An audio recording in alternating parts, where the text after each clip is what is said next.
Hi Reddit, I'm Sam Swicegood, fantasy author and general nerd, and for my cake day, I thought maybe I'll make a cake. And it was a great opportunity to launch my new YouTube web series right here. So thanks for joining me here for...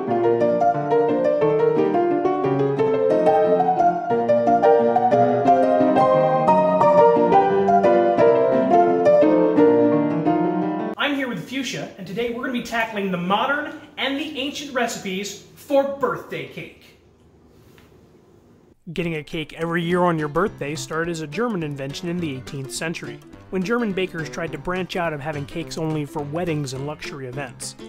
These cakes were probably a lot like ours today, but with much fancier ingredients. Fish-shaped volatile, organic compounds, and sediment-shaped sediment.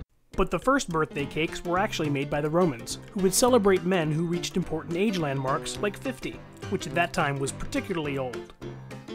They would celebrate with a bread-like cake called libum. Examples of this bread were preserved in the volcanic ash of Pompeii.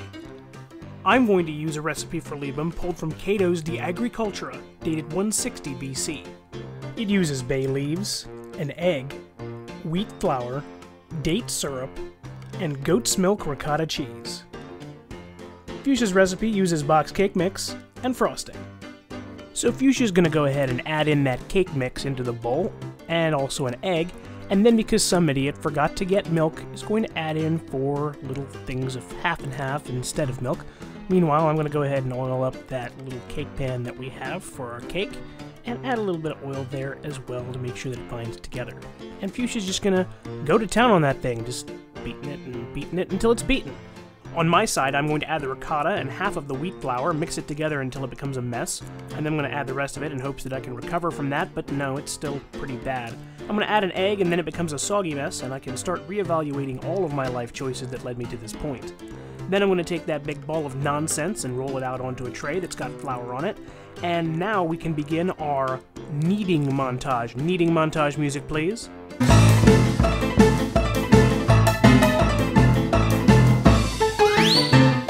Well, that was lovely. I want to point out that we're using wheat flour because wheat flour is coarser and will better absorb the ingredients like ricotta.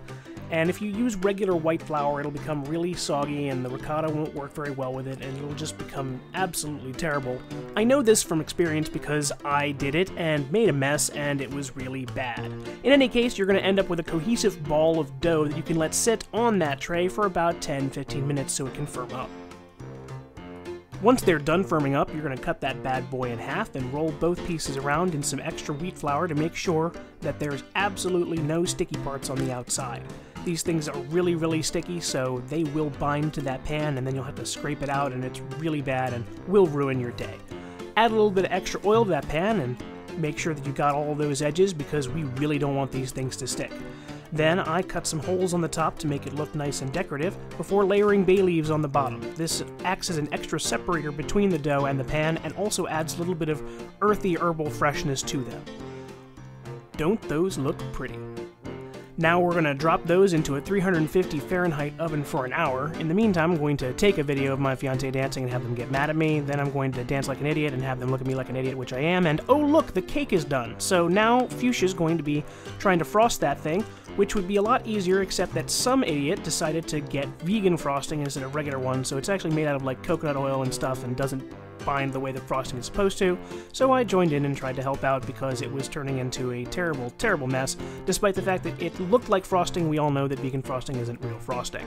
So then Fuchsia went and very meticulously added in all these sprinkles. I mean, look at this, like seriously, they're going and they're hitting like every spot and making sure that everything's nice and uniform and doing a whole bunch of different things that, seriously, if I was the one doing this, there would be like, I would just throw sprinkles in the air and then hope that they landed on the right thing, and then I would clean up the mess later, but that's the way that I am, and you know, it's anyway. So, 4 oversized knife cuts later, and the modern birthday cake for your presentation. On my side, I'm going to haphazardly take these pieces of bread out and put them on the counter. Then I'm going to brush them with some egg white so I can give them a little bit of an egg wash. This may not necessarily be historically accurate, but it gives me an opportunity to grind some salt in my mortar and pestle and then sprinkle those over top because using a mortar and pestle makes me feel like a badass. A few minutes later in the oven, we can take our little loaves out. I'm going to take this one and with an oversized knife, cut it into that kind of 8-slice thing that we saw in the one from Pompeii, so that we can try and be at least a little bit accurate with this thing. I'm trying to be kind of accurate with my slices here. Once that's done, I'm going to drizzle this with date syrup just all over it, because it really needs to soak in, because this bread has absolutely no sugar in it otherwise. And now we have Librum cake, and now it's time for a taste test. So which cake is the best cake? 2 cakes enter, 1 cake leaves. We're going to start off with the birthday cake, and despite the fact that it was made with frosting that is made of stuff other than frosting, it actually was still really good. Birthday cake, as you know, has a particular flavor to it, and this was exactly what that was. It was completely expected. The Librum cake, on the other hand, was far more of a bread than a cake at all. The texture was very, very dense, and despite the fact that it was just utterly slathered in date syrup, it was still missing a lot of flavor. So after a little bit of suggestion from Fuchsia... I need butter and cheese. Is there any more ricotta? I bet the ricotta would go really good on this. I ate it all. You ate all the ricotta? We plundered the lodge refrigerator and found some butter. It instantly elevated the entire experience and brought out some of the more subtle notes of the ricotta. It also worked really well with the date syrup. So which cake is best cake? Well, you won't be surprised to find out that cake is the best cake.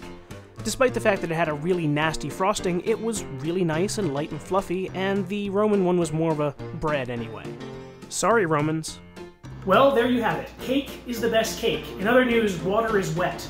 Thanks Reddit and YouTube and everybody for watching. I really appreciate it. Make sure to hit the subscribe button at the bottom of the page and some of the links here on the right-hand side. Thanks to Fuchsia for joining me here. Hopefully you all will join me next time when I explore more ancient recipes and their modern counterparts to figure out which one is better. I have been your host, the man they call Toast. Allow me to play you out.